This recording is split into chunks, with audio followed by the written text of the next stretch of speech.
श्री गणेशाय नमः। श्री गुरुचरणकमलेभ्यो नमः। ओम या श्री स्वयं सुकृतिनां भवने स्वलक्ष्मी पापात्मनां कृतधियां हृदये सुबुद्धिं श्रद्धासतां कुलजनः प्रभवस्य लज्जां त्वं तां नतास्म परिपालय देवी विश्वं। भवानी त्वं महालक्ष्मी सर्वकामप्रदायिनी सुपूजिता प्रसन्ना स्यात् महालक्ष्मी नमोस्तुते। ओम या देवी सर्वभूतेषु लक्ष्मीरूपेण संस्थिता नमस्तस्यै नमस्तस्यै नमस्तस्यै नमो नमः। मैं पंडित युगल किशोर आचार्य आप सभी का स्वागत करता हूं आपके अपने YouTube channel astro TV Jaipur पर।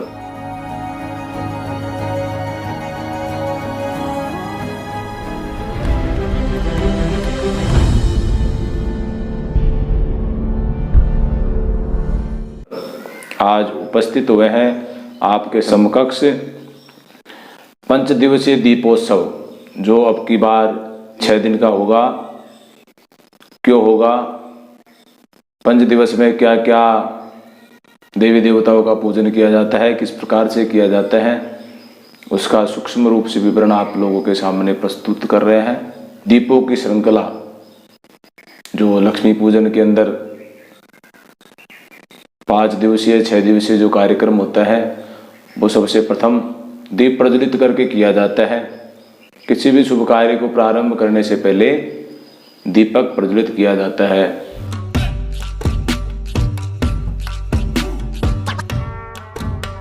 अब की बार 22 अक्टूबर शनिवार को धनतेरस, धन त्रयोदशी, कार्तिक कृष्ण त्रयोदशी को मनाई जाती है। इस दिन चांदी के, पीतल आदि के बर्तन, सिक्के, आभूषण खरीदना शुभ माना जाता है। इस बार यह 22 अक्टूबर शनिवार को सायंकाल 6:03 के बाद से त्रयोदशी प्रारंभ हो रही है।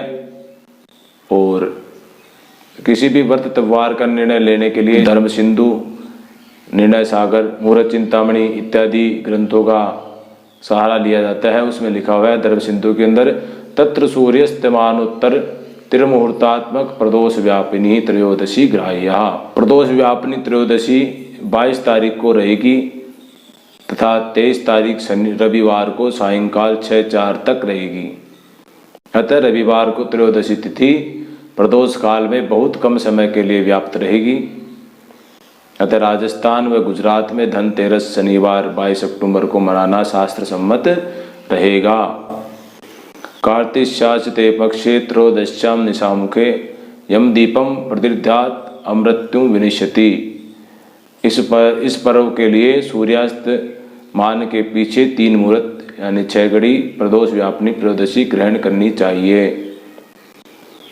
किंतु भारत के पूर्वी भाग में सूर्यास्त होने के कारण 22 व 23 को समान रूप से व्याप्त होगी। पूर्वी भाग स्थित राज्यों में उत्तर प्रदेश, मध्य प्रदेश, झारखंड, बिहार, पश्चिम बंगाल, उड़ीसा, असम में रविवार 23 को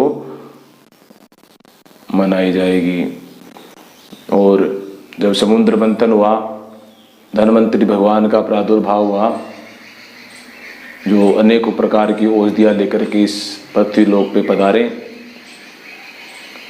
तो किसी भी कार्य को प्रारंभ करने से पहले, पूजा पाठ प्रारंभ करने से पहले पहला सुख निरोगी काया बताया गया है।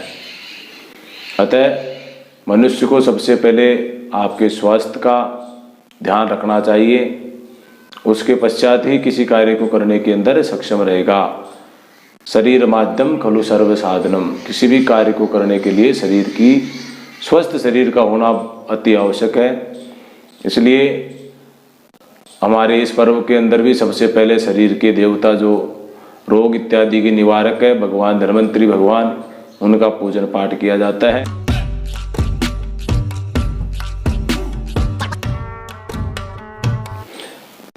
नरक चतुर्दशी या रूप चतुर्दशी। इसके अंदर कार्तिक कृष्ण चतुर्दशी को नरक चतुर्दशी निमित्त सायंकाल प्रदोष काल में दीपदान एवं चंद्र व्यापनी त्रयोदशी को प्रभात स्नान कर दान आदि करने से मनुष्य को नरक से मुक्ति मिलती है और यमराज प्रसन्न होते हैं। यानी कि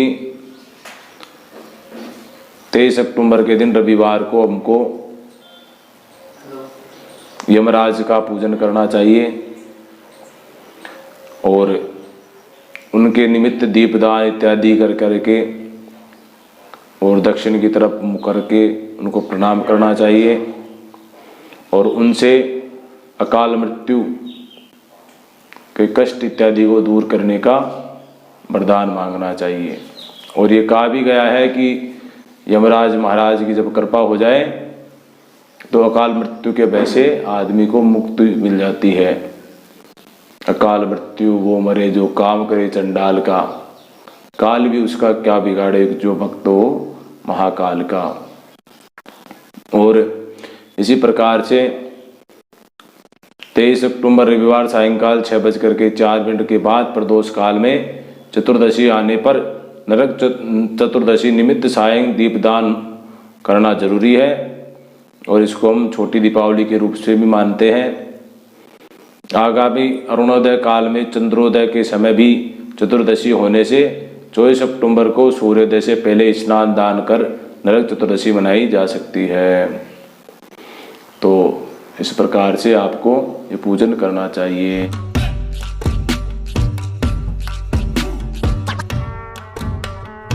सिंह लगन मध्यरात्रि 1:33 से 3:49 तक रहेगी।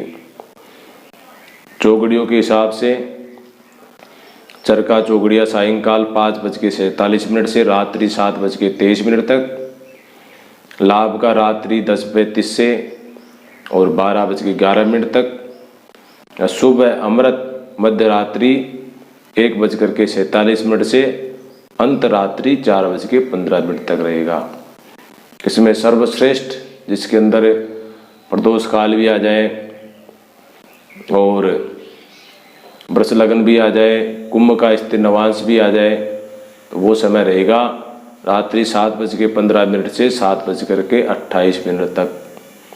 इस समय के अंदर माँ लक्ष्मी का पूजन करना चाहिए। वो सबसे श्रेष्ठ समय रहेगा क्योंकि इसके अंदर प्रदोष काल भी है, वृष का वृष लगन भी रहेगी और कुंभ का स्थिर नवांश भी रहेगा। लेकिन इसमें एक ध्यान रखने वाली बात यह है कि 25 तारीख को सायंकाल 4:15 से जब ग्रहण प्रारंभ होगा तो उसका सूतक सूर्य ग्रहण 12 घंटे पूर्व लग जाता है। इसलिए मध्य रात्रि के बाद में 4:15 से सूतक प्रारंभ हो जाएगा। अतः उससे पूर्व ही आप पूजन का सारा क्रम से निवृत्त हो जाए,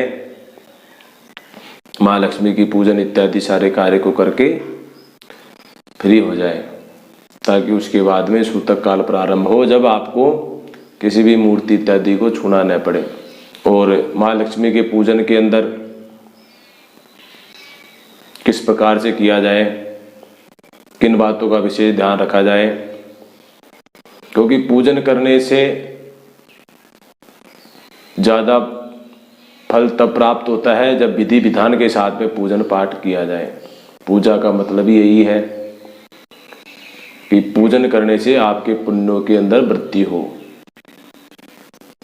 पुण्य की जन्म हो, पुण्य की जागृति हो, वही पूजा है। लक्ष्मी जी का मतलब ही है जो आपको लक्ष्य की ओर अग्रसित करे, वही लक्ष्मी जी है। और आपको सत्कर्म में लगाए, समाज की सेवा में उस पैसे को लगाए, समाज का कल्याण करे, परिवार का सभी प्रकार से सेवा भाव हो, समाज की सेवा हो, तो वो पैसा सार्थक माना जाता है। और हम गलत आचरण करें, धर्म का अनुसरण नहीं करें, किसी को बिना ही वजह पैसे के मद में मदान धो करके परेशान करे, किसी को दुखी करे, तो वो पैसा खुद का विनाश करता है और आने वाले पीढ़ियों का भी विनाश करने का कार्य करता है। क्योंकि अनायास भी किसी गरीब आदमी को सता दिया तो उसके आह जो निकलती है, उसकी जो आत्मा जो श्राप देती है, वो आदमी को कई जन्मों तक पीढ़ियों को भोगना पड़ता है। अतः धन को सत् कार्यों में लगाना, किसी का भला भी नहीं करे तो किसी का बुरा नहीं करे, इन चीज़ों को ध्यान में रखते हुए ऐसा शुभ संकल्प हो आपके, शिव संकल्पम मस्तु, सभी प्रकार से आपका कल्याण करने वाला हो, ऐसा आपको संकल्प लेकर के भगवान की पूजा अर्चना करना ही चाहिए। और महालक्ष्मी जी की पूजा अर्चना के लिए लाल चौकी के ऊपर लाल वस्त्र वगैरह लगा करके अष्टकमल बनाए या गौरी तिलक की रचना करें। उसके बाद में गणेश जी, लक्ष्मी जी, सरस्वती जी और आपके कुल की देवी देवताओं की तस्वीर रखें।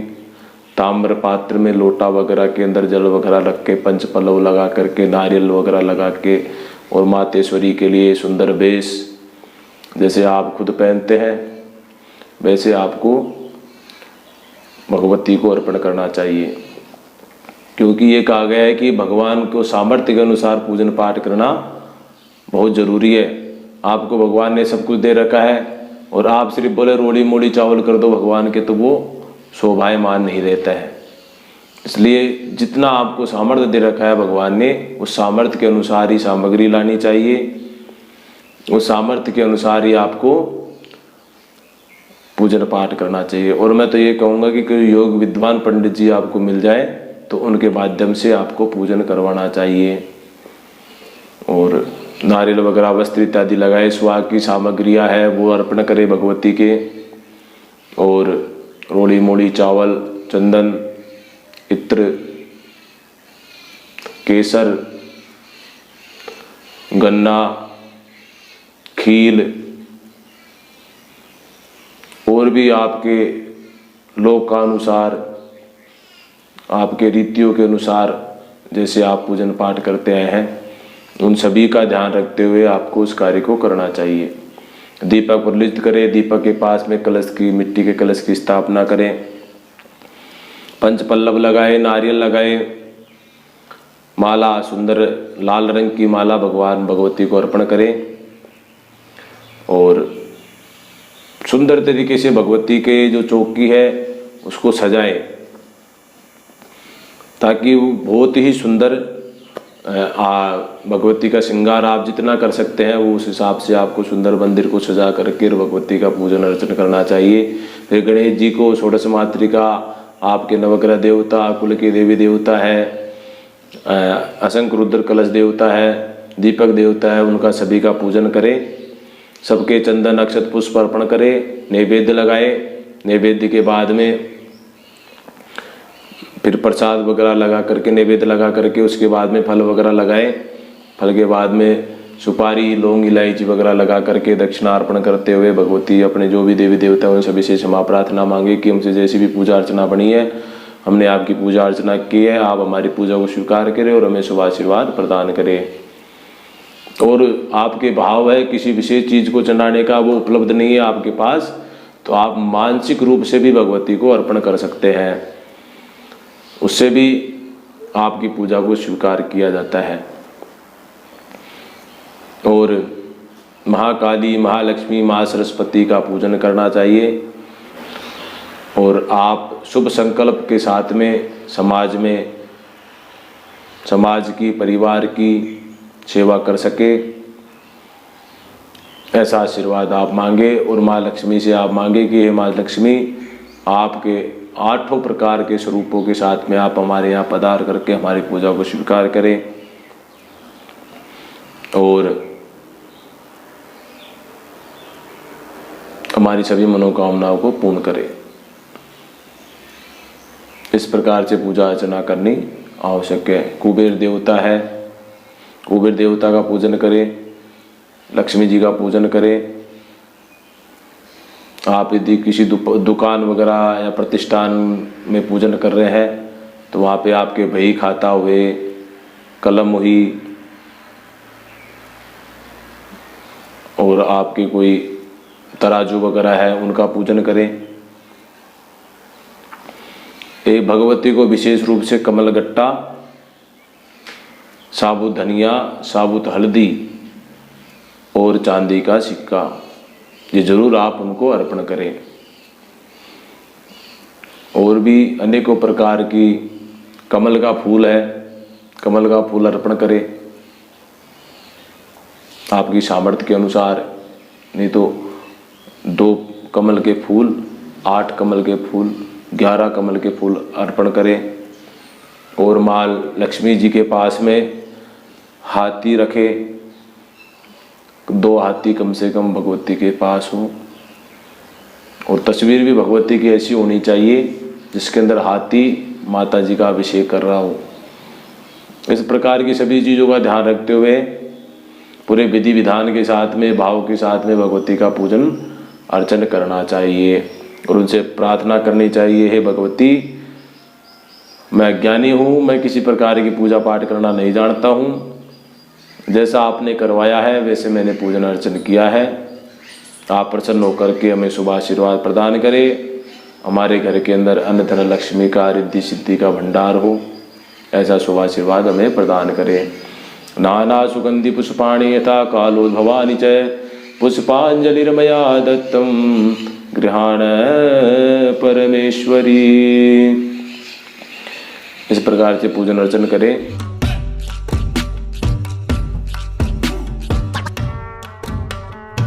पच्चीस तारीख को सूर्य ग्रहण रहेगा, उसमें भी अपने गुरुदेव के द्वारा दिया गया मंत्र या फिर महालक्ष्मी के मंत्र का जाप करें और कीर्तन करें, हरि नाम संकीर्तन करें। यदि किसी की कुंडली के अंदर सूर्य खराब है या सिंह लगन की कुंडली है या राशि सिंह है, उनको विशेष रूप से सूर्य का दान, तांबे के लोटा, मसूर की दाल, गुड़, गेहूं, लाल पुष्प और दक्षिणा रखते हुए लाल कपड़े में बांध करके किसी मंदिर में या किसी गरीब आदमी को दान करना चाहिए। और किसी के मान लीजिए राजकीय कोर्ट कचहरी के अंदर किसी प्रकार का कोई विवाद है, उनको भी सूर्य का दान करना चाहिए। और अपनी कुंडली को अच्छी तरह किसी विद्वान पंडित को दिखा करके वहाँ उनसे जाने की आपकी सूर्य की स्थिति कैसी है। यदि खराब है तो आप पूजन अर्चन विशेष रूप से करें। और सूर्य ग्रहण है 25 अक्टूबर मंगलवार के दिन सायंकाल 4:15 से प्रारंभ हो जाएगा, जो 5:30 तक रहेगा। जयपुर में 4:32 से 5:50 तक रहेगा। तो विशेष करके इसमें गर्भवती स्त्रियां हैं, उनको घर से बाहर नहीं निकलना चाहिए। और सभी को भगवान के मंदिर देवालय के अंदर बैठ करके और हरि नाम संकीर्तन के जाप करना चाहिए। जो हमारे गुरु मंत्र है या किसी प्रकार कोई मंत्र है, आपके किसी साधनारत मंत्र हो, तो ऐसे मंत्र के भी जाप करने से आपको शीघ्रता से सिद्धि प्राप्त होती है। अतः माँ लक्ष्मी का पूजन का कम से कम आपको 2 दिन पूर्ण रूप से प्राप्त हो रहा है। तो ऐसा कई वर्षों में 70 वर्ष के आसपास में ऐसी स्थिति बनी है, तो आप इसका पूर्ण रूप से फायदा उठाएं और आप पूजन अर्चना करें।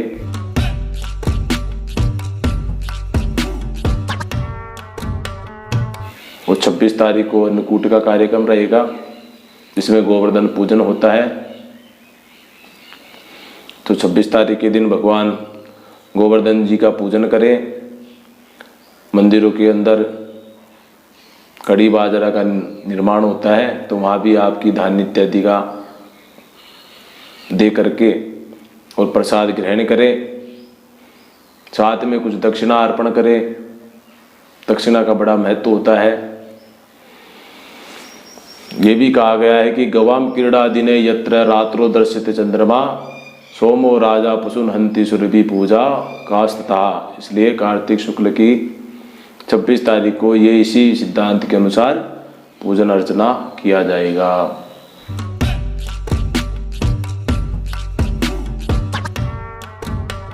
भाई दूज व यम द्वितीया कार्तिक शुक्ल द्वितीया को मनाई जाती है। स्कंद पुराण के अनुसार ऊर्जे शुक्लम द्वितीयायाम अपराह्नेर्चेद यमम। भाई दूज के संबंध में भविष्य पुराण में लिखा है कि इस दिन यमुना अपने भाई यम को अपने घर बुला करके खाना खिलाती है और उसकी पूजा अर्चना करती है। अतः इसी दिन सभी बहन अपने भाइयों को घर बुलाकर खाना खिलाती है और उसकी अर्चना करती है, जिससे अपने भाइयों की अकाल मृत्यु इत्यादि जो भय है उनसे मुक्ति मिलती है। अतः पुराण में भी इसी आख्यान के अनुसार भाई दूज पर्व मनाया जाता है, क्योंकि यह पर्व यम द्वितीया से संबंधित है। अतः इसका निर्धारण भी अपराह्न व्यापनी द्वितीया के अनुसार ही होना चाहिए। इसके अनुसार धर्म सिंधुकार ने अपरांत व्यापनी द्वितीया को ही भाई दूज मानने का निर्देश दिया है, लेकिन इनके निबंधकार मध्याह्न व्यापनी द्वितीया को इस पर्व का निर्णय मानते हैं। मध्याह्न व्यापनी पूर्वविदा चेती हेमाद्री। उन्होंने यह तर्क दिया है कि इस पर्व में बहन द्वारा भाई को अपने घर खाना खिलाने का निर्देश है, क्योंकि खाना खाने का समय मध्याह्न काल ही होता है। अतः भाई दूज में मध्याह्न व्यापनी द्वितीया को लेना चाहिए। इस मतानुसार इस वर्ष भाई दूज 27 अक्टूबर 2022 को करनी चाहिए, क्योंकि द्वितीया इसी दिन मध्याह्न व्यापनी है।